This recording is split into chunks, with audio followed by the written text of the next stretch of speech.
Welcome to another tabletop review. Today we're going to be polishing some Glock Trigger just to make it nice, smooth, and looks wonderful. This is just a generic Glock Trigger that comes in the packet or out of a stock Glock. I'm going to be polishing here, most of the contact points. I'm not going to take off any of the metal at all. I'm just going to make it look nice and neat so it slides good inside of the frame itself. There's a few contact points as far as the connector is concerned, which is right here.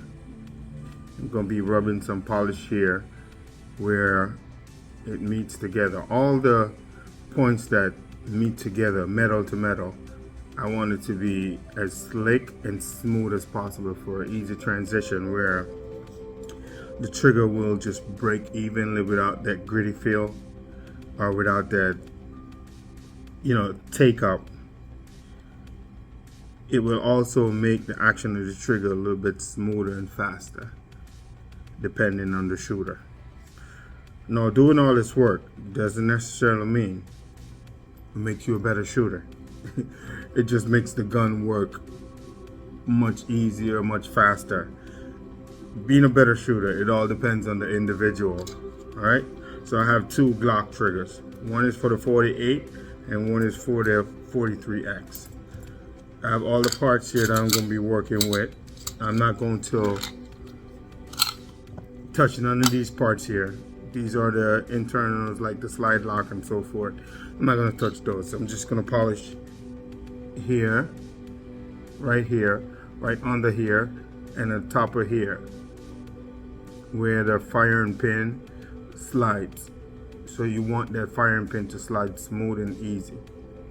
Alright, so let's begin working. I'm just going to use some mother's polish and just dab it on here and just work it in. And then I'm going to use the drum roll tool and just get the light polish. I'm not taking any metal off whatsoever. Okay, this is the part that slides over the plunger right here. This is the part that slides over the plunger. I'm not taking any metal. I'm just taking it, making the surface slick and smooth, as I stated before.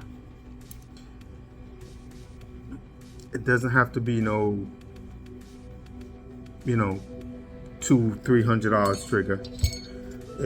It works easy when you do it this way, and you get to also keep the original Glock part. All right, so here we go. I'm not going to turn it up all the way. I'm just going to gently walk it back and forth here. That's all I'm doing, just walking it back and forth.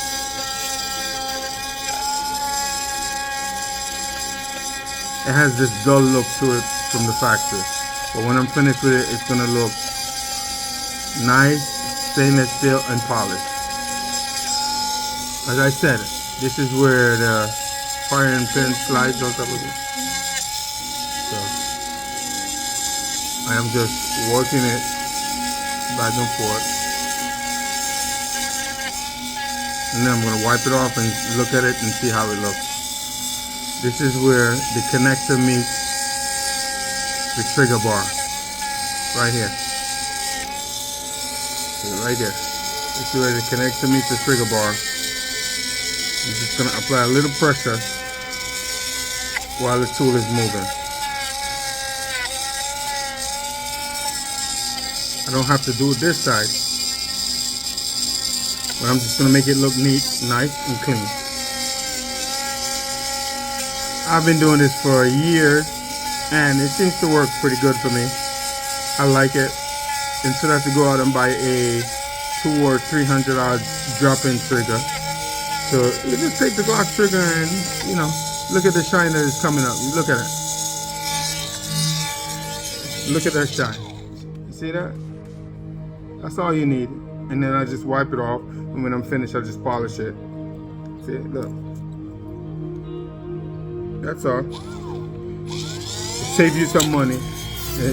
People would say it's a 25-cent. It's a 25-cent job trigger,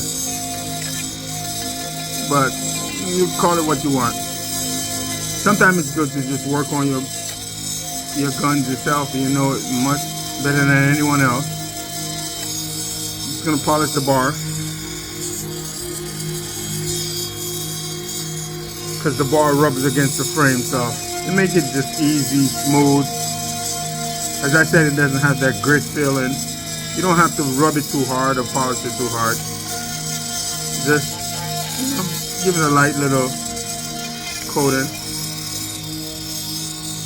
And I also want to keep the original Glock for reliability purpose in my gun at all times. When you start working with aftermarket parts, it's not guaranteed to work 100%. Remember, it's a mechanical tool, and it's always the shooter, but you have problems sometimes if you start changing this and changing that. I will do a little bit of enhancement to my gun, but as far as the internals are concerned, I like to keep it stock and 100% reliable. Because if it's one thing with Glock, the reliability is there. When you need it to work, it will work for you. Alright? Give it a little bit more polish.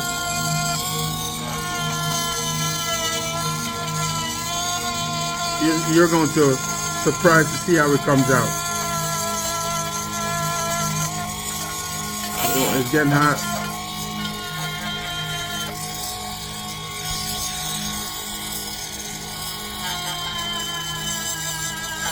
Now I'm just working in it, working in. As I said, you don't have to spend a long time doing it. It takes 5 minutes or so.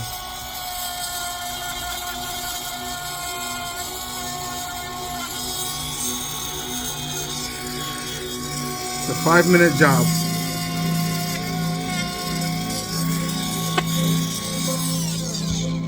Alright, I'm just gonna wipe it off now and show you the difference. And once I show you the difference, then you know what I mean,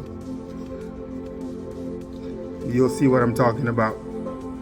It looks good so far, and I didn't even do anything too much to it.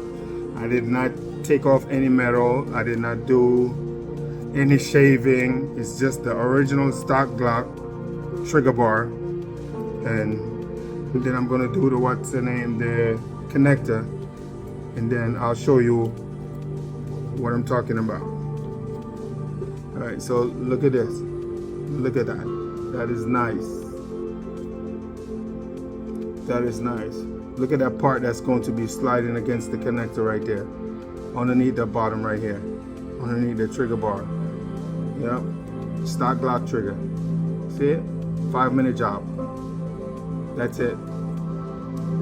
Doesn't require a whole lot. It makes a difference in the gun though. It really do make a difference. Right. So here, I try not to turn it up too high. Look, right here. That's it.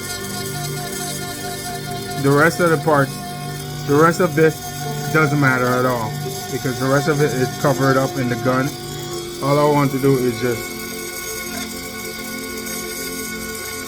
right there, right there. That's where the bar meets that's where the connector is, wherein it connects to each other. And it slides. You get the slick feeling. Look at that now. Look. That's all I did. Nothing else. I'm not messing with any other part, because remember, I want it to be 100% reliable. So here's where it's going to meet up. Right? Here's where it's going to meet up, right here. So it's going to slide like this.